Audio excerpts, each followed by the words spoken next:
Guys, good morning. April 9, 2020, Thursday. Ton of stuff that could be moving the markets today. So yesterday we observed a very bearish characteristic in the market. Despite of the market moving high, it was literally just hanging out there like in the middle of nowhere on pure fumes, meaning now that the companies are not doing the buybacks, the market is literally hanging out there on thin air and it could roll over at any moment. Now, please do not disregard the historic data for the last couple of weeks. And if we analyze that a little bit closer, we're going to see that the market is highly to make a move higher before it's going to drop. So some very disturbing news is coming out of South Korea where they're actually saying that the virus is reactivating after somebody already tests to the point where it shows they don't have a virus. It reactivates itself within a human being, and it shows that about 50 cases of this situation. So highly disturbing data on that.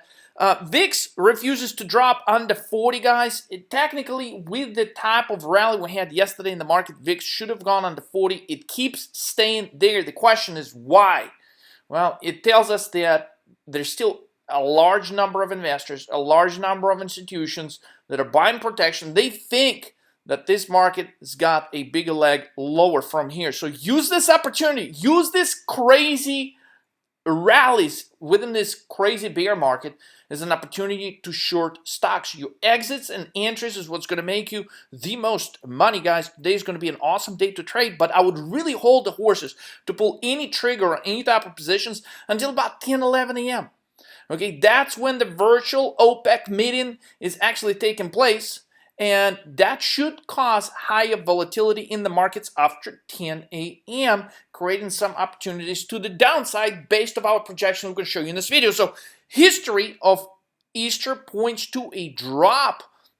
I got some really interesting data on that. Short the double top, guys, at about 2760, 2770. I would say for that matter, okay, you can short anything up to 2,800 because we've been getting certain levels where the market is doing these instant overshoots and then it retraces back. Overshoot, retraces back. Overshoot, back. Okay, so 2760, 2770 is where the market is at about 5 a.m.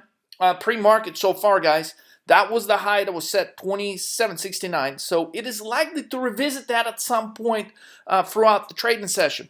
Now, with that said, we want to focus on shorting oil. Yes, the expectations for the oil deal at this point have been revived, but they are likely to be let down again. So with that said, we want to focus on shorting oil futures on the bounce.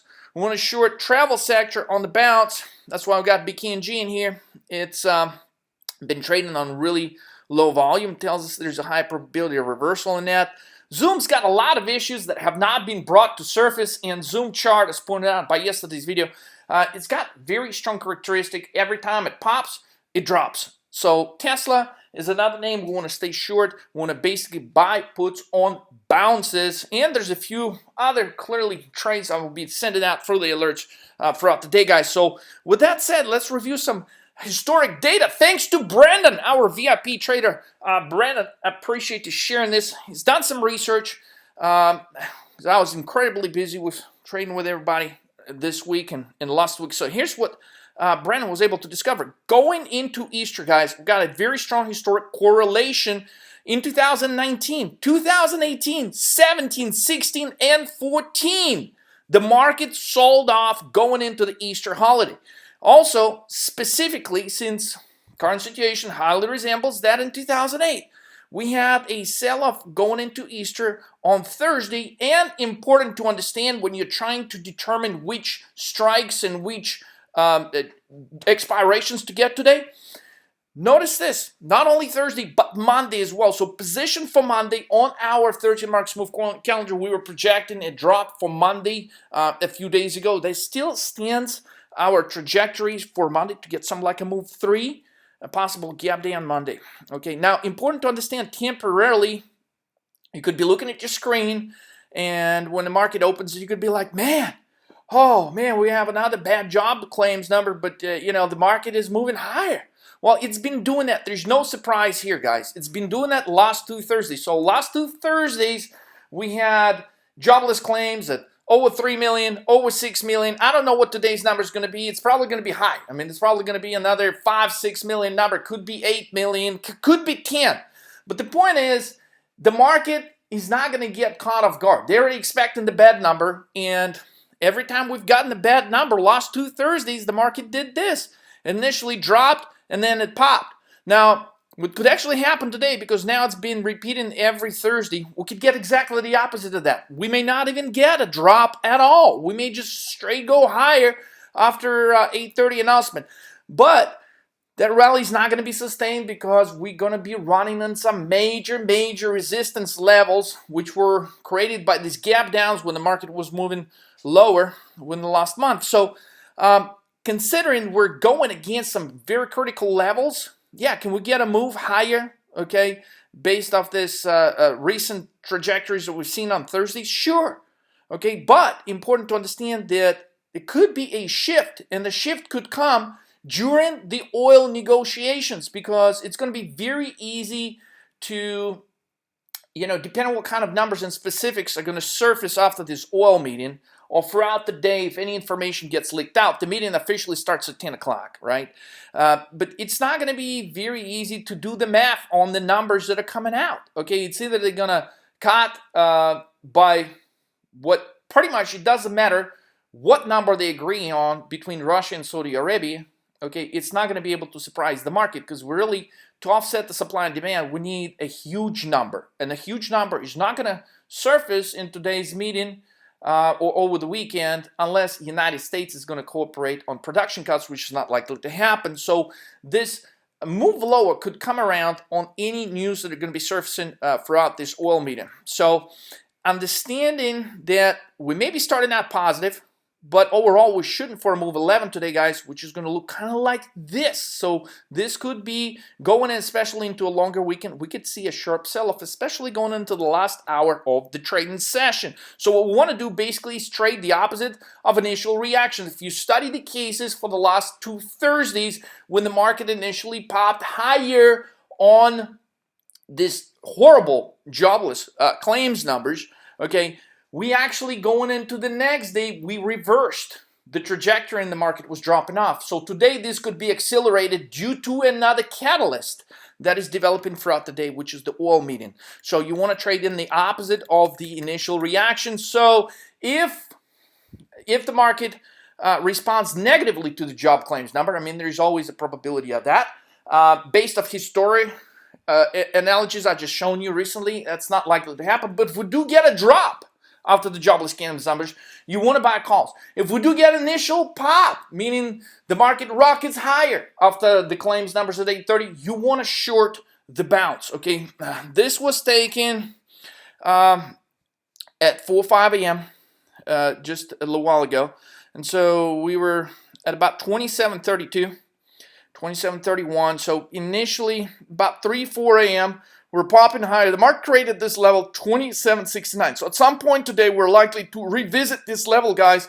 And this could coincide with a good opportunity. Now, remember what I've said about the overshoot. So the market has been acting a little crazy, and it could easily overshoot by 10, 20 points. So, but this area right here, anywhere between 2760s, 70s, and up to 2800, that's your area of entry, because from there, it's going to be very tough for the market to sustain the rally higher. Now, here's the highly concerning data that has come out of South Korea, okay, which to me represents, I brought this to your attention in a couple of videos when I was talking about the 1918 Spanish flu influenza, that the second wave of the virus back in 1918 was a lot more destructive with the initial wave. And so when I'm looking at this, and so far this has not gotten a lot of attention, this headline actually surfaced on Bloomberg around midnight today, and coronavirus may reactivate in cured patients, is what CDC in Korea says. So this is highly alarming, because they're basically letting people out, right? Worldwide, right? We could have people that we believe have no longer have the infection. They go out there, they talk to other people, and more people get sick. So this could actually be the hidden second wave of the virus that could be developing. So this is highly alarming to me. And I just hope that is not going to be the case. However, that could be a negative that people are not considering yet. So oil, median 10 a.m., guys, even though we have low expectations, okay, it's not going to take very much for the oil to actually drop. Oil has moved from being under 20, as we predicted oil was going to drop under 20. It did get there on a couple of occasions, trading down to 19.36, 19.7, and then from that area it bounced higher. Well, since that area we trailed all the way back to 28, that's a huge percentage move, guys. And so far pre-market today, guys, we're trading about 6 a.m. We're about 26 bucks on oil, 26.67, 26.44, as you can see right here. So the question is, will they begin selling oil going into the median? Meaning when, pre-market, could we get a nice sell-off here or right before 10 a.m. median starts?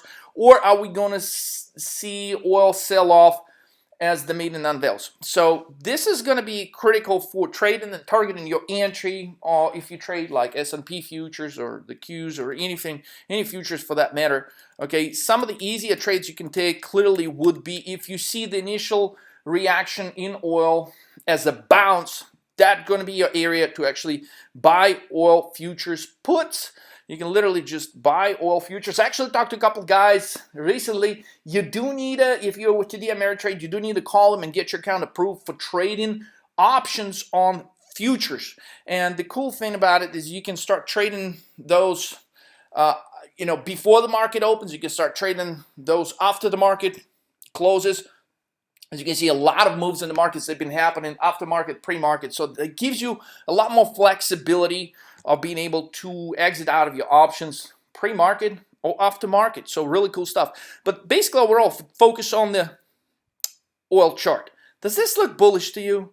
I mean, you got a death cross going on right here. You got a gap down, huge volume on the sell side, followed by a huge move from just under 20 to 28. And currently, this was as the market closed yesterday, so April 8th, 25 bucks. But pre-market, I was showing you a picture at 26.5. So considering that we're not likely to get the kind of cuts that it would really take to balance out the supply and demand side, okay, the path of least resistance for oil would be lower, possibly revisiting that 20 level one more time.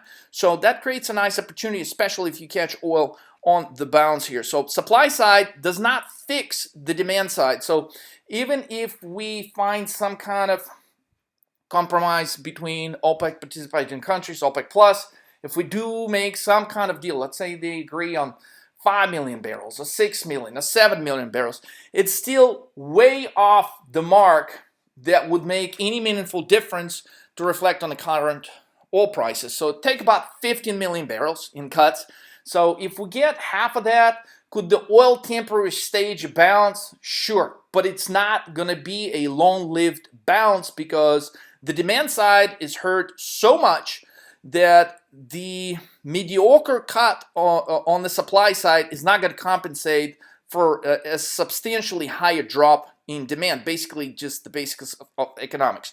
And consider this, nothing has really changed since the last OPEC meeting, okay?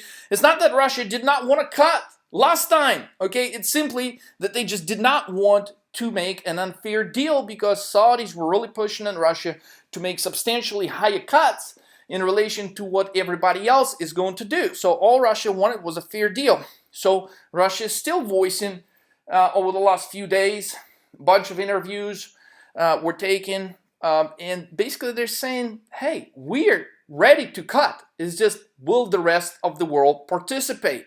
So considering that the rest of the world does not really want to participate, the outcome of this oil deal is not likely to be very productive or create a highly positive response. Now, for the production cuts to work, we would actually have to see us here in the United States to cut as well. But Donald Trump's stance at this point, let the free market take care of it. I got enough issues right now to be thinking about oil. Basically, leave me alone. I'm not even going to show up to the damn meeting. Okay, even though it's a virtual meeting, I'm not even going to participate. So, considering his stance on that, we're not likely to see the United States participate in any kind of cuts. So, three outcomes of the oil situation today: sharp sell-off on oil. Like if we all of a sudden drop to 22, 23 price on oil, Okay, it's going to lead to a sharp sell-off in the market, especially this could happen going into the last part of the day. Small sell side on oil is going to basically have no impact on the market because the correlation between oil prices and the market has really evaporated in the last few days. But we're looking for an outsized reaction in oil to create a meaningful reaction in the market. So strong bullish move, which the probability of that is not high, okay? And considering the markets are trading at the upper part of the trading tunnel, considering the reaction to oil, okay, could be just a temporary bounce. Once we get the temporary bounce, we can easily get a sell-off, and basically the oil chart could start looking like this. So also to contribute to this, further explanation, S&P 500 is literally against this gap that was created back in March. It's been about 30 days ago. We're still in a situation of where we're trading under this death cross formation, which is bearish. The market has recently gone up 25% with a very short amount of time. Okay, basically that gives us a very small probability that the market is going to roll higher above the 2800 level. So there's a higher probability of the reversal here, which is exactly what we want to do. We want to buy puts if the market bounces anywhere closer to this 2800 level. So trade in the tunnel for April the 9th today, guys. So here it is, the yellow line basically is where you want to start building your short positions, right around this area of 2769. Potentially understand you have to steer step all the way to 2800 and be patient to wait for the drop. Now you can simply wait for a possible overshoot to take place to start jumping into those positions. Ideally, if we get a strong sell-off in volume for your positions to pay off highly profitably, we need to see a level of 2666 by the end of the day. I know this is a weird number. I have my reasons to put this number in here. It has to do with the historic levels trading in April and May in the last couple of years of 2018, 2019. This has been a magnet number where once the market trades right around these levels, it has the center of gravity sort of gravitates towards this number. So despite of a strong move higher that we're expecting initially, we could actually sell off substantially by 4 p.m. today on April 9th. So Zoom, guys, is a great illustration. I want to talk about this slide one more time real quick. Look at what a great representation this is of short and bounces. Okay, so basically you get a bounce, drop, bounce, drop, bounce, drop. It continues anytime Zoom shares bounce. Right after that, within a very short amount of time, if you just exercise a little bit of patience, that's all it takes. Just a little bit of patience, guys. You can do this, okay? Short the bounces. All of these red dots right here, representation of bounces, followed by drops within the very, very short amount of time. So nothing has changed as far as Zoom concerned. They do have a ton of internal issues, and that is likely not to go away anywhere, nowhere soon. So next market move for today, guys, it's on a high probability of an 11. Now, I could be wrong in my estimation of the market movement initially higher, okay? So we could still go to a move 3 if the reaction to jobless claim numbers is going to be reversed to that what we have seen in the last couple of weeks. But overall, we're seeing a high probability for a move 11 where it's going to top out. We're going to short the top. It's going to look something like this right here. Move 11 formation, market bounces higher. All the bulls are celebrating, and they're like, no, let's buy the dip one more time, and they're celebrating again.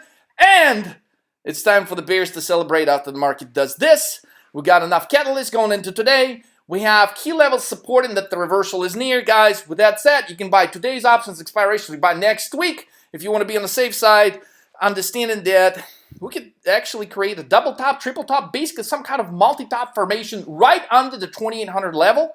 And from there on, we could have a rather sharp sell-off, pre-overwhelming dominance of the bullish behavior in the market has been going on at a rather rapid pace, and it's not likely to be sustained. Overall, we're hitting the upper part of the trading tunnel. With that said, today we got a high probability of a bearish move considering the historic data going into Easter. Yesterday, guys, was April 8th, Wednesday, move 7 with a 10 behavior. This is how it looks on the chart right here. A lot of action did happen right after 2 p.m. Federal Reserve minutes, small bounce lower, followed by much higher bounce higher. Two-day sequence 2-7. What appeared to be a highly bearish day right here turned into a bullish day overall. This is a presentation of move 12. Move 12 formations are overall positive, but they do lead sometimes to rather big sell-offs. What initially appears to be rather bullish day. 82727, guys. This is how it looks on the chart overall. We're double topping, triple topping. This is likely to be confirmed that is likely to be confirmed on the intraday chart today, followed by a sell-off that most of the market participants are not expecting. VIX refuses to break 40 at this point. VIX is side trading, but it definitely is showing some sign of life pre-market. Notably, VIX, this time after hitting 85, the way it surrendered those gains was in rather uncommon fashion for the VIX. Typically, it makes these crazy moves higher and it surrenders them right away. This time, it's taken a really sweet time to do so, which creates a possibility for the VIX to actually bounce one more time higher from current levels. With that said, guys, trade like a rock star. I'll catch you on the next trade soon. Let's rock.